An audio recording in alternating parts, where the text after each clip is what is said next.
अस्सलाम वालेकुम। आज का जो हमारा टॉपिक है वो है चैप्टर नंबर 3 पार्ट फर्स्ट से factors that effect enzyme activity. तो वो मोस्ट इंपॉर्टेंट फैक्टर जो एंजाइम की एफिशिएंसी को इंक्रीज या डिक्रीज करेंगे वो चार हैं। उनमें enzyme concentration, number second substrate concentration, and number third is temperature, and number 4 is pH. So इन जो 4 फैक्टर्स है इनको हम वन बाय वन डिस्कस करते हैं कि ये कैसे एंजाइम की एक्टिविटी को डिस्टर्ब करते हैं। तो सबसे पहला फैक्टर वो है एंजाइम कंसंट्रेशन। लिटरली अगर हम देखें तो जब एंजाइम की कंसंट्रेशन को अगर हम इंक्रीज करते हैं, if we increase the concentration of enzyme then rate of reaction will also be increased. Rate of reaction वो भी क्या होता है, that will be increased. ऐसा क्यों होता है कि जब आप एंजाइम को बढ़ाएं तो उसके नतीजे में रेट ऑफ रिएक्शन यानी कि रिएक्शन की स्पीड और जो प्रोसेस है वो क्यों तेज हो जाता है? उसकी रीजन ये है कि जब आप एंजाइम की कंसंट्रेशन को इंक्रीज कर रहे हैं उसकी वजह से actually you are increasing the number of active site. किस चीज का नंबर बढ़ जाता है? एक्टिव साइट्स का। एक्टिव साइट एंजाइम का वो पार्ट जो रिएक्शन में हिस्सा लेता है वो बढ़ा रहे होते हैं। जितने ज्यादा एक्टिव साइट अवेलेबल होंगे there will be more binding between enzyme and substrate. इस वजह से आपका रिएक्शन स्पीड अप होता जाएगा, लेकिन अप टू सर्टेन लिमिट। इससे क्या मुराद है कि एंजाइम के बढ़ते रहने से रेट ऑफ रिएक्शन तो बढ़ना चाहिए, लेकिन एक खास लिमिट के बाद सबस्ट्रेट ही खत्म हो जाती हैं। लेट्स सपोज अगर हम देखें सर्टेन लिमिट के बाद आप एंजाइम को इंक्रीज कर रहे हैं लेकिन रिएक्शन स्पीड अप नहीं हो रहा, इट मीन कि आपके पास 50 सबस्ट्रेट थे, एंजाइम ने उन सब को 50 प्रोडक्ट्स में कन्वर्ट कर दिया है। There is no more substrate available to enzyme, it mean rate of reaction will not increase further. So up to certain limit enzyme speed up करते हैं रिएक्शन को, उसके बाद अगर उनको सबस्ट्रेट नहीं मिलती तो रिएक्शन आपका क्या हो जाता है, दैट विल बी डिक्रीज या that will be stop.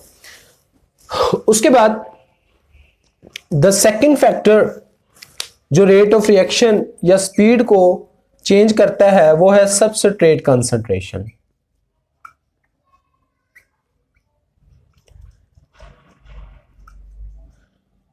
What is substrate concentration? ये कैसे इफेक्ट करेगी? एट लो कंसंट्रेशन, यानी कि जब इन कंसंट्रेशन सबस्ट्रेट की लो होगी the rate of reaction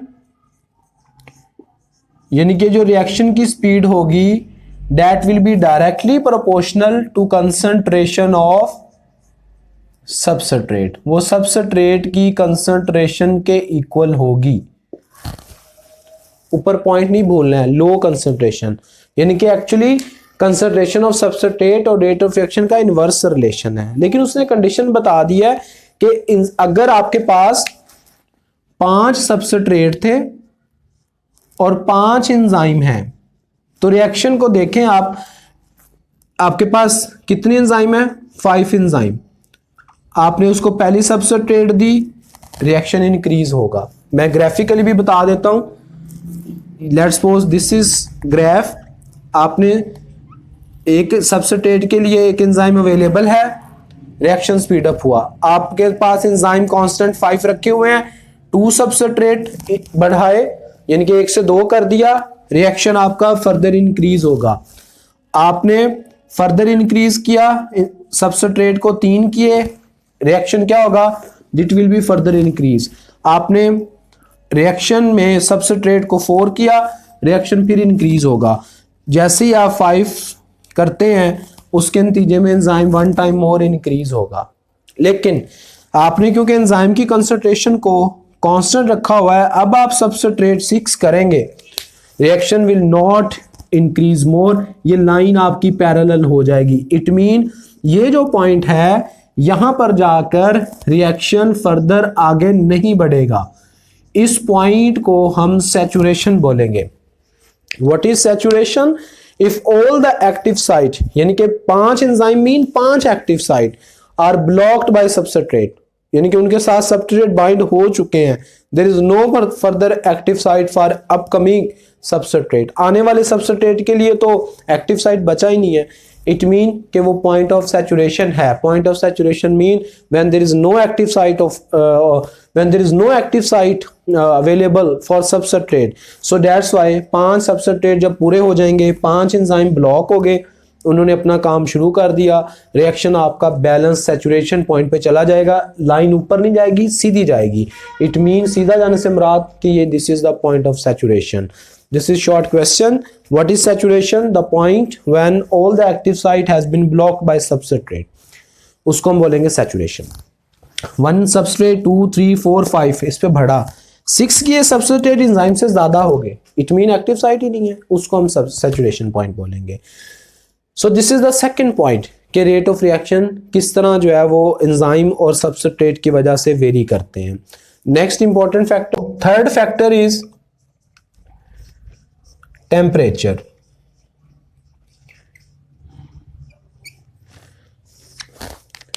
enzyme जिस टेम्परेचर पे मैक्सिमम एबिलिटी पे काम करते हैं, यानी कि मैक्सिमम पोटेंशियल से काम करते हैं, उस टेम्परेचर को हम बोलते होते हैं optimum temperature. The temperature at which enzyme work at its best, उसको ऑप्टिमम टेम्परेचर बोलते हैं। जैसे हमारी बॉडी का 37 ऑप्टिमम टेम्परेचर है, ठीक है। अब एंजाइम क्या करता है, जब आप टेम्परेचर इंक्रीज करते हैं तो केमिस्ट्री में हम पढ़ते हैं टेम्परेचर इंक्रीज करने से काइनेटिक एनर्जी मॉलिक्यूल्स की बढ़ जाती है। काइनेटिक एनर्जी से क्या मुराद है? कोलिजन्स, एटम्स की, मॉलिक्यूल्स की कोलिजन्स को, हरकत को हम काइनेटिक एनर्जी बोलते हैं। जब आप टेम्परेचर देते हैं, मॉलिक्यूल्स टकराने की सलाहियत, उनकी स्पीड अप हो जाती है, तेज हो जाती है। मैं बार बार बताता रहता हूं, chemical reaction is actually the name of collisions, टकराने का नाम है। और एंजाइम भी सबस्ट्रेट के एटमों को ज्यादा इसलिए स्पीड अप कर देता है ताकि वो जल्दी प्रोडक्ट्स में कन्वर्ट हो और हमारी लाइफ पॉसिबल हो।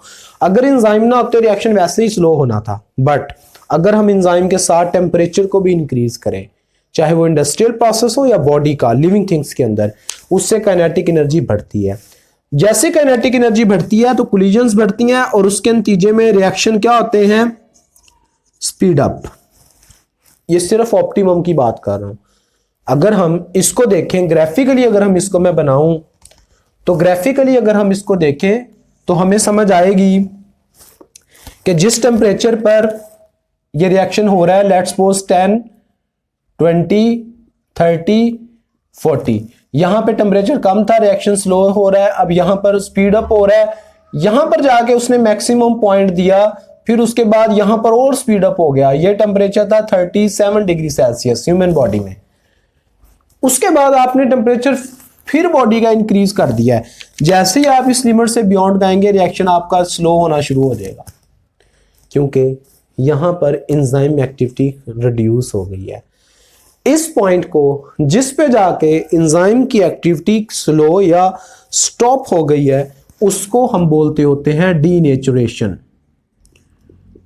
This is the denaturation process. ये डीनेचुरेशन है। ये वाला टेम्परेचर जो है 37, this is called as optimum temperature.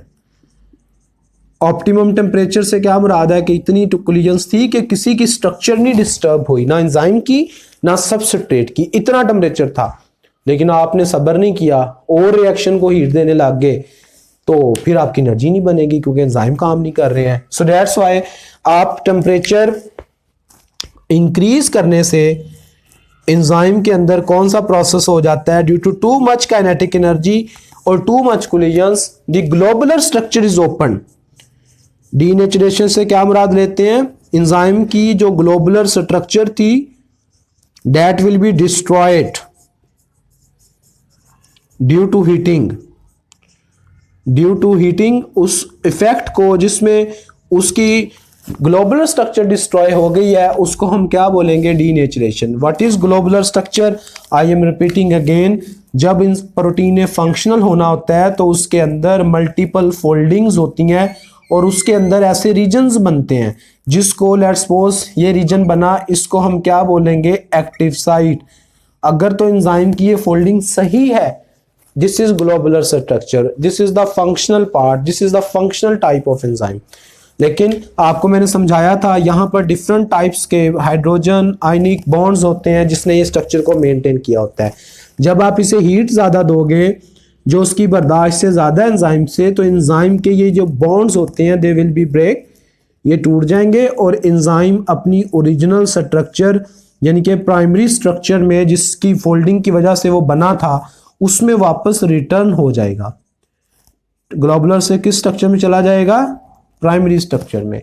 इस पॉइंट को हम बोलते हैं denaturation. When the globular structure of enzyme due to multiple collisions और मोर काइनेटिक एनर्जी और more temperature is open, it will not perform its function, उसको हम क्या बोलते होते हैं? Denaturation. So optimum temperature is best for any kind of biological activity और biological reaction.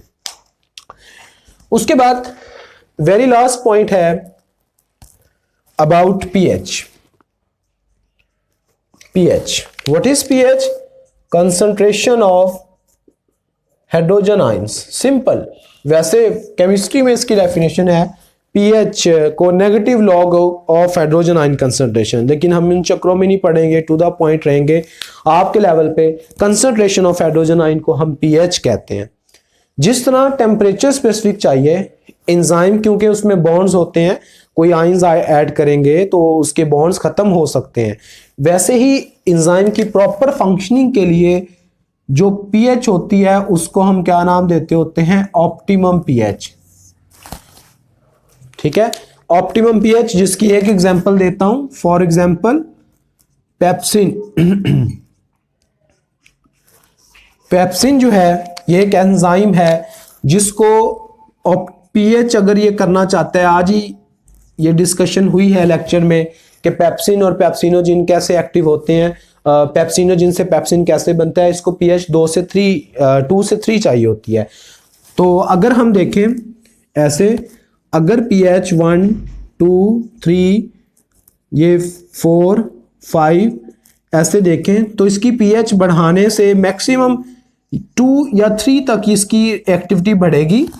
अगर आप pH 3 से अबव लेके जाएंगे तो ये इसकी एक्टिविटी रिड्यूस हो जाएगी। सो दिस पॉइंट जिस पे इसकी मैक्सिमम फंक्शनैलिटी हो रही है दैट इज बिटवीन 2 and 3, उसको हम ऑप्टिमम टेम्परेचर बोलते हैं। So this is all about optimum temperature, optimum pH। अगर आप pH इंक्रीज करते हैं, इट मीन कि इंक्रीज pH ऑप्टिमम से 2 टाइप की, स्लाइड चेंज हो सकता है, स्लाइड चेंज करेंगे pH, या फिर लार्जर चेंज। 2 किस्म की चेंजेस आ सकती हैं, स्लाइटली चेंजेस और लार्जर चेंजेस। अगर तो स्लाइट चेंजेस हैं, it will ionize the amino acids. क्या होगी? अमीनो एसिड की आयोनाइजेशन हो जाएगी। This is MCQs as well, ionization of amino acid. लेकिन अगर आप लार्जर चेंज पीएच यानी कि ज्यादा ही 5-6 पॉइंट बढ़ा दिए, उसके नतीजे में भी जो बॉन्डिंग थी ये वाली, अगेन क्योंकि बॉन्ड्स बनते ही तब हैं जब चीजों का आपस में इंटरेक्शन हो जाए, चाहे वो स्ट्रॉन्ग है चाहे वो वीक है। अगर बाहर से कोई आयन आएगा ये निकल के उसके साथ बॉन्ड बना लेंगे, उससे भी इसकी ग्लोबुलर स्ट्रक्चर डिस्टर्ब हो जाएगी, एक्टिव साइट ये नहीं रहेगा। दैट्स व्हाई लार्जर चेन से भी जो इसकी ओपन कॉन्फ़िगरेशन में आ जाने का नाम है उसको हम डीनेचुरेशन बोलते हैं। इसलिए एंजाइम को प्रॉपर फंक्शनिंग के लिए टेम्परेचर के साथ साथ एसिडिक और बेसिक एनवायरनमेंट का भी ख्याल रखना पड़ता है। So this is all about the 4 factors जो कि एंजाइम की एक्टिविटीज़ को इफेक्ट करते हैं। एंजाइम बढ़ने, कंसंट्रेशन बढ़ेगी, रिएक्शन स्पीड अप होगा। सबस्ट्रेट अगर कम है एंजाइम से तो फिर रिएक्शन स्पीड अप होगा, अदरवाइज वो स्पीड अप नहीं होगा क्योंकि एंजाइम सैचुरेट हो जाते हैं। नंबर 4, टेम्परेचर ऑप्टिमम पे बेस्ट है। 37 ह्यूमन का ऑप्टिमम टेम्परेचर है, बियॉन्ड जाएंगे ग्लोबुलर स्ट्रक्चर डिस्टर्ब हो जाएगी, उसकी वजह से एंजाइम डीनेचर हो जाएगा। पीएच, हाइड्रोजन आयन कंसंट्रेशन और OH concentration, that's also very important. अगर उसकी कम है पीएच, रिएक्शन फिर भी स्लो, अगर पीएच ऑप्टिमम से ज़्यादा है फिर भी प्रॉब्लम, अगर स्लाइड चेंज है तो अमाइनो एसिड के अंदर, क्योंकि amino acid is the molecules यानी कि उसमें चार्ज भी होंगे, उसकी चार्जेस पे इफेक्ट पड़ेगा, आयंस पे इफेक्ट पड़ेगा, पॉजिटिविटी नेगेटिविटी पे फर्क पड़ेगा, और अगर लार्जर चेंज आएगा तो उसके बॉन्ड्स पे फर्क पड़ेगा, उसको हम डीनेचुरेशन बोलते हैं। So this is all about the factors that effect enzyme concentration. Next नीचे एक टेबल बना हुआ है, उसका ट्रिक कि आपने उसको मेमोराइज कैसे करना है for entry test level as well, उसको हम डिस्कस करते हैं। Thank you very much. Allah.